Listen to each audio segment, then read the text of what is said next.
Hello students, I hope you all are in good health.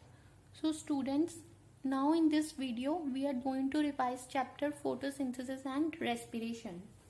What do you mean by photosynthesis? It is the process by which the green plants they are able to synthesize their own food. Hence, the green plants are known as autotrophs since they do not depend on other organisms for their food. The word equation which is used to represent photosynthesis processes, the green plants they take up carbon dioxide from air and water from soil, and in the presence of sunlight and chlorophyll they synthesize glucose and oxygen is formed which is released into the atmosphere. So this is the word equation to represent photosynthesis process. Now let us see how leaf it is acting as a photosynthetic organ. The leaf is acting as a site of photosynthesis since let us study first the structure of the leaf. The leaf it consists of the upper layer that is known as upper epidermis. It is surrounded or covered by a waxy cuticle which prevent the loss of water, and the lower layer is known as lower epidermis in which there is a stoma or an opening is present through which gaseous exchange takes place. Then there in between upper and lower epidermis there is a mesophyll layer present. Meso means middle and phyll means leaf. So mesophyll layer is present which is again divided into two types, palisade parenchyma and spongy parenchyma. The palisade parenchyma, here the cells they are compactly arranged, tightly arranged. But in spongy parenchyma the cells are loosely arranged and they have the large intercellular spaces in them. This mesophyll layer they have the cells in which the chloroplast is present. So I have taken one cell here to represent this mesophyll cell. So this is mesophyll cell is basically a plant cell since leaves are found in plants. So they have large vacuole which is a characteristic of plant cell. Then nucleus is there and chloroplast is there. In the chloroplast there is a green colored pigment that is known as chlorophyll which is essential for the photosynthesis reaction to take place. So this is how the leaf is acting as a photosynthesis organ. Then there is one more term that is photolysis of water. Photolysis of water means photo means light and lysis means breakdown of water. So the chlorophyll which is present in the leaf they will absorb the sunlight and this energy will be further utilized to split the water into hydrogen and hydroxyl ion, and this process is known as photolysis of water. Then afterwards a series of chemical reactions takes place and oxygen will be released from hydroxyl ion and hydrogen it will combine with carbon dioxide and it will form glucose molecule. So this is photolysis of water. Now let us study here the structure of stomata. Stomata and stoma both are same thing. Stomata is a plural form of stoma. So stomata are the minute pores which are present in the lower epidermis of leaf. The stomata they are surrounded by cells and the name of the cell is known as guard cell. So let us see when the stomata are open and closed. During daytime the stomata are open.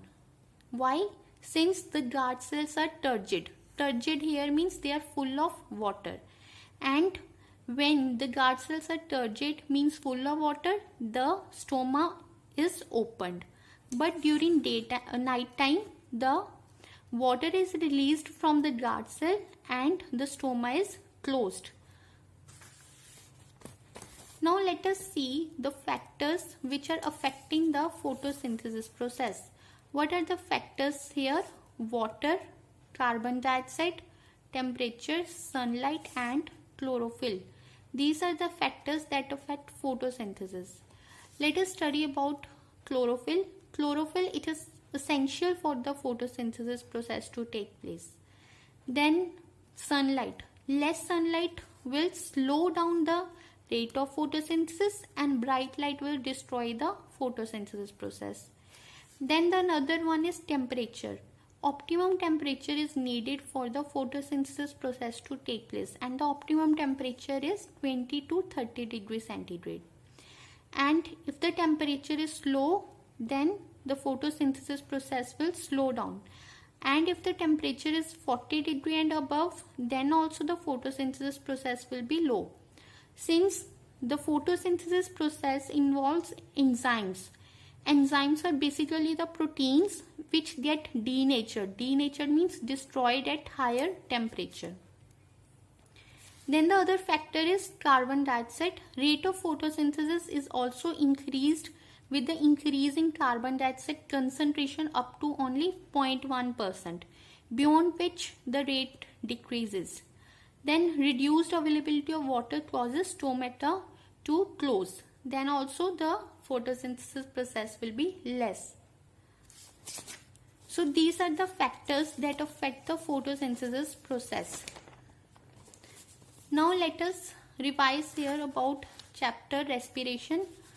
First thing, what is respiration? It is the process that will release the energy. Then respiration is a biochemical process. Biochemical here means, bio term here means living, and chemical means it involves chemical reaction in which glucose is oxidized or broken down in the presence of oxygen to liberate energy. Here what they are saying, glucose, which is food in plants, is oxidized. Oxidized means broken down in the presence of oxygen, and it will release energy and carbon dioxide. So the energy which is released during oxidation is trapped as ATP. ATP means adenosine triphosphate. ATP molecules, they are used to further carry out the life processes, and they will release the energy. Now basic process of respiration is that the food is used as a source of energy, oxygen is needed as oxidation of food, and energy is released, and there will be ATP formation, and carbon dioxide and water are also formed as end products of respiration process. So this is the basics of respiration process. Now let us learn about the types of respiration. Depending upon whether oxygen is available or not, there are two types of respiration: aerobic respiration and anaerobic respiration. Aerobic respiration means the breakdown of the glucose into carbon dioxide and water inside the body cells by using oxygen to release energy, and complete oxidation of glucose takes place inside the mitochondria of cells.